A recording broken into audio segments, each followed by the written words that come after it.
Assalamualaikum teman-teman YouTube. Gimana kabarnya hari ini? Semoga kalian sehat-sehat selalu.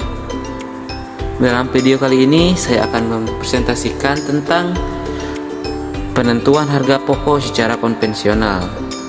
Dan di sini saya tidak sendiri, saya menyelesaikan tugas video ini bersama teman-teman saya. Yang pertama ada Astrid, Evan, Puja, dan saya sendiri, Rizal Lesmana. Penentuan harga pokok secara konvensional. Sebelumnya teman-teman apakah sudah tahu tentang apa itu harga pokok? Sebelum kita lanjut ke pembahasan secara konvensionalnya, kalau belum tahu mari kita bahas sama-sama. Penentuan harga pokok. Harga pokok produksi yaitu proses pengumpulan, pengelompokan, lalu pembebanan biaya mencakup biaya bahan baku langsung, biaya tenaga kerja langsung, serta biaya overhead pabrik untuk mengelolanya menjadi produk jadi untuk siap dijual. Seperti yang sudah dijelaskan oleh Yudhistira dan Sumiryanti di sini, bahwa harga pokok itu kita tidak bisa menentukan secara langsung, alias ada komponen-komponen tertentu yang menjadi sumber kita dalam penentuan harga pokok produksi, seperti biaya bahan baku, biaya overhead pabrik, biaya tenaga kerja langsung. Tiga komponen tersebutlah yang kita bisa menentukan harga pokok produksi. Setelah mengetahui apa itu harga pokok produksi, sekarang mari kita lanjut dengan harga pokok secara konvensional. Penentuan harga pokok secara konvensional adalah perhitungan biaya produk atau harga produk produksi yang membebankan biaya overhead berdasarkan unit atau volume yang diproduksi. Perhitungan biaya dengan metode tradisional yaitu hanya dengan membebankan biaya produksi pada produk. Menurut sistem tradisional, jumlah biaya yang dikeluarkan akan bertambah sesuai dengan besarnya jumlah unit yang diproduksi. Dan untuk menghitung harga per unit produknya adalah dengan cara menjumlah seluruh biaya yang dikeluarkan kemudian dibagi dengan jumlah unit produksinya.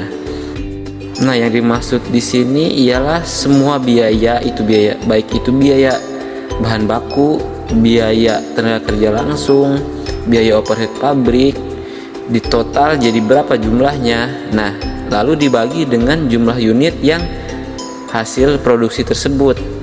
Nah, setelah dibagi, itulah harga per tiap unitnya.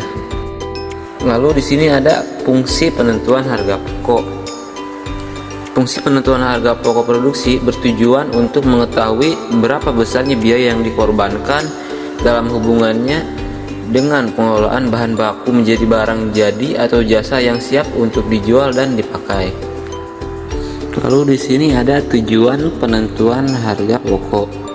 Yang pertama ialah untuk menetapkan harga pokok standar, yaitu biaya suatu barang yang dikeluarkan apabila tidak terjadi pemborosan.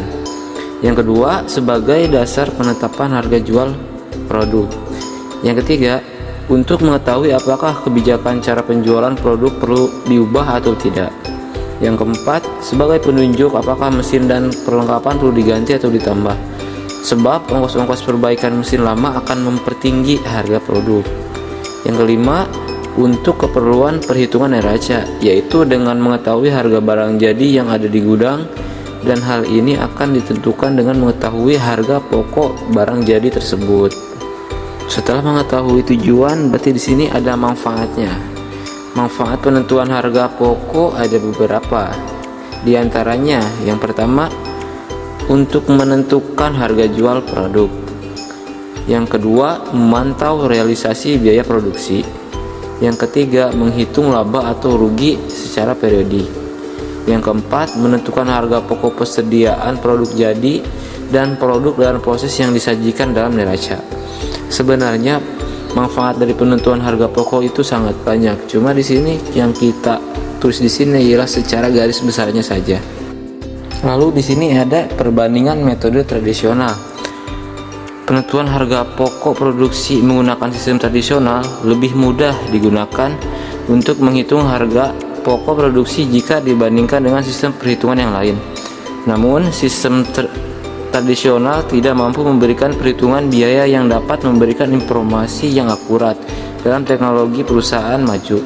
Sistem tradisional lebih tepat digunakan pada perusahaan yang faktor produksinya lebih dominan pada penggunaan bahan baku dan tenaga kerja yang menggunakan sedikit biaya overhead. Nah, di sini kenapa perhitungan secara tradisional tidak cocok digunakan pada perusahaan yang maju? Karena dalam perusahaan yang maju itu sudah menggunakan sistem ABC, yaitu kita menghitung semua proses biaya dari mulai bahan baku, proses sampai itu jadi produk dan sampai diterima konsumen, itu ada hitung-hitungannya. Jadi dalam perusahaan besar metode penghitungan secara tradisional itu memang jarang dipakai sekali, karena dalam perusahaan besar kita memperhitungkan segalanya, dan perusahaan besar itu memproduksi dalam berbagai bentuk dan dengan skala yang besar. Jadi dengan metode tradisional baiknya digunakan di perusahaan yang biasa-biasa saja, yang tidak terlalu banyak menggunakan biaya overhead pabrik.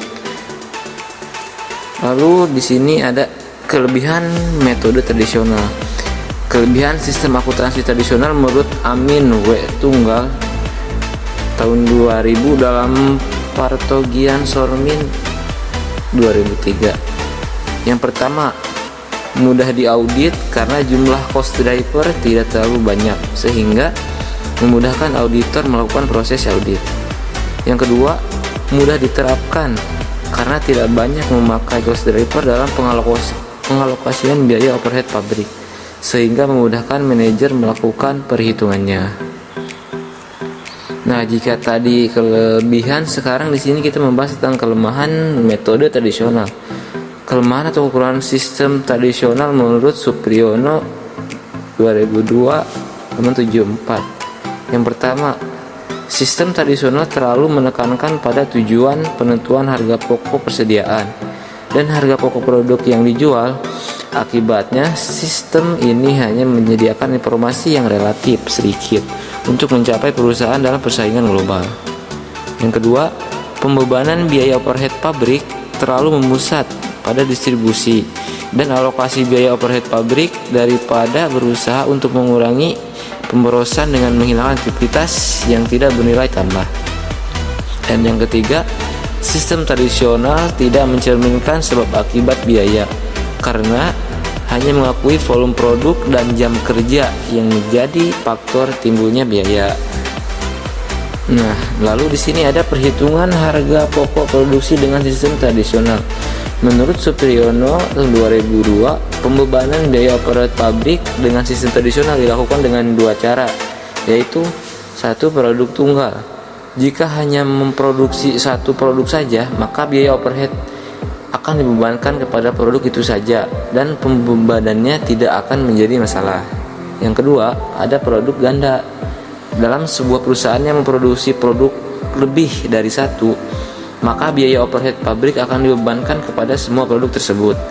Untuk sistem tradisional, pembebanan biaya overhead dianggap berhubungan dengan jumlah unit yang diproduksi, yang diukur dari jam kerja langsung, jam mesin, dan harga bahan. Namun, dengan pembebanan overhead yang seperti itu akan menimbulkan masalah identifikasi overhead kepada masing-masing produk. Dan masalah ini dapat diselesaikan dengan mencari cost driver. Cost driver adalah faktor-faktor yang dapat menjelaskan penyebab terjadinya konsumsi biaya overhead pabrik. Selanjutnya di sini ada menghitung biaya per unit produk tunggal. Ini contohnya ya, yang saya cantumkan di sini itu contohnya. Dalam tabel ini kita bisa melihat ada biaya produksi yang terdiri dari bahan baku, tenaga kerja langsung, dan overhead pabrik. Dalam data di sini sudah dijelaskan biaya produksinya berapa, unit yang diproduksinya itu sama ya, 10.000. Biaya tenaga kerja langsung 100.000, biaya overhead 300.000. Nah, dalam menghitung biaya per unitnya itu sangat mudah kalau untuk produk tunggal, karena di sini kita tinggal membagi-bagi saja. Di sini bahan baku 600.000 dibagi 10.000, ini unit produksinya 10.000. Nah, biaya per unitnya itu ada 60. Tenaga kerja langsung 100.000 dibagi 10.000 yaitu 10.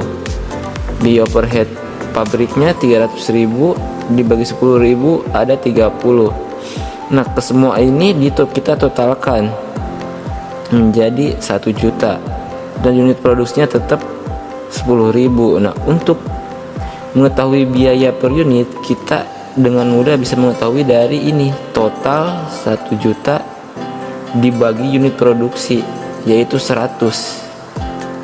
Jadi di sini bisa ketahuan bahwa harga per unitnya itu adalah 100.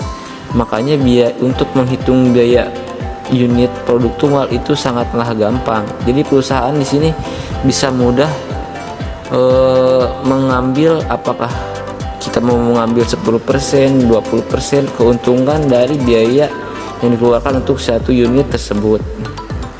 Yang terakhir di sini ada kesimpulan.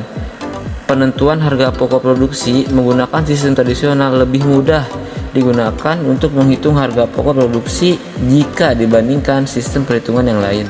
Namun, sistem tradisional tidak mampu memberikan perhitungan biaya yang dapat memberikan informasi yang akurat dalam teknologi perusahaan maju.